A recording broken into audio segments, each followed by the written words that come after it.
നമസ്കാരം. വിശുദ്ധ ബൈബിളിൽ പല മൃഗങ്ങളെപ്പറ്റിയും പക്ഷികളെപ്പറ്റിയും പരാമർശമുണ്ട്. ഇന്ന് അതിൽ ഒരു ജീവിയായ സിംഹത്തെപ്പറ്റിയാണ് നിങ്ങളുമായി പങ്കുവെക്കുന്ന വിഷയം. ശാന്തമായി നടക്കുന്നത് നാലുണ്ട്. മൃഗങ്ങളിൽ വെച്ച് ശക്തിയേറിയതും ഒന്നിനും വഴിമാറാത്തതുമായ സിംഹവും നായാട്ടുനായും കോലാട്ടുകൊറ്റനും സൈന്യസമേതനായ രാജാവും തന്നെ. ഇത് സദൃശവാക്യങ്ങൾ 30-ാം അധ്യായത്തിൽ രേഖപ്പെടുത്തിയിട്ടുള്ള സിംഹത്തെപ്പറ്റിയുള്ള ഒരു വാചകമാണ്.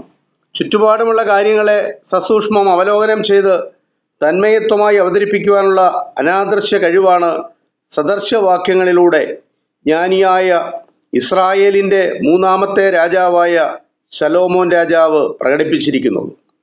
മൃഗങ്ങളുടെ രാജാവ് എന്ന പദവിക്ക് സിംഹം അർഹത നേടിയിരിക്കുന്നത് അത് മൃഗങ്ങളിൽ വെച്ച് ശക്തിയേറിയതും ഒന്നിനും വഴിമാറാത്തതുമായതുകൊണ്ടാണ്.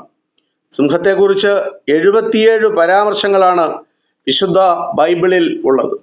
സിംഹത്തിൻ്റെ പ്രൗഢിയും ഗാംഭീര്യവും ഉൾക്കൊള്ളുവാൻ ഒത്തവണ്ണം ചക്രവർത്തിമാരും രാജാക്കന്മാരും സിംഹാസനങ്ങളിൽ ആസനസ്ഥരായി ഇരിക്കുന്നത്.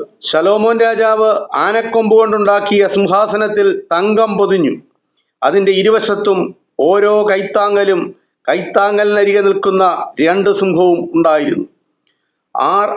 6 പതനത്തിൽ ഇപ്പുറത്തും 6 അപ്പുറത്തുമായി 12 സിംഹം നിന്നിരുന്നു.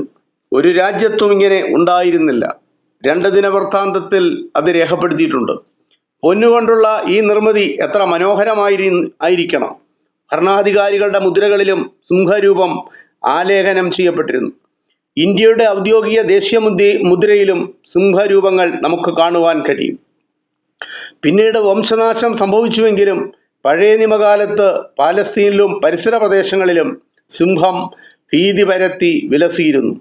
യോർദാന്റെ വൻകാട്ടിൽ നിന്ന് ഒരു സിംഹമെന്ന പോലെ അവൻ മേച്ചിൽപ്പുറങ്ങളിലേക്ക് കയറി വന്നു എന്ന് ഏദോമിനെ കുറിച്ച് ഇരമ്യ പ്രവാചകൻ നടത്തിയ അരുളപ്പാട് ആ പ്രവചന ഗ്രന്ഥത്തിൽ രേഖപ്പെടുത്തിയിട്ടുണ്ട്. തൻ്റെ ആട്ടിൻകുട്ടിയെ പിടിച്ച സിംഹത്തെ താൻ കൊന്നുകളഞ്ഞു എന്ന് ഇടയനായിരുന്ന ദാവീദ് വെളിപ്പെടുത്തുന്നുണ്ട്. 1 ശമൂവേൽ 17-ാം അധ്യായത്തിലാണ് അത്. വഴിയാത്രയിൽ തനിക്കെതിരെ ചാടി വീണ സിംഹത്തെ ബലശാലിയായിരുന്ന ശിംശോൻ കീറിക്കളഞ്ഞു. ന്യായാധിപന്മാരുടെ പുസ്തകം 14-ാം അധ്യായത്തിൽ രേഖപ്പെടുത്തിയിരിക്കുന്നു. വീരനായിരുന്ന ബെനയാവും ഒരു സിംഹത്തെ കൊല്ലുകയുണ്ടായി. 1 ദിനവൃത്താന്തം 11-ാം അധ്യായത്തിലാണ് അത് രേഖപ്പെടുത്തിയിരിക്കുന്നത്. ദൈവകൽപ്പന അനുസരിക്കാതിരുന്ന പ്രവാചകനെ അവൻ കഴുതപ്പുറത്ത് യാത്ര ചെയ്തുകൊണ്ടിരിക്കുമ്പോൾ ഒരു സിംഹം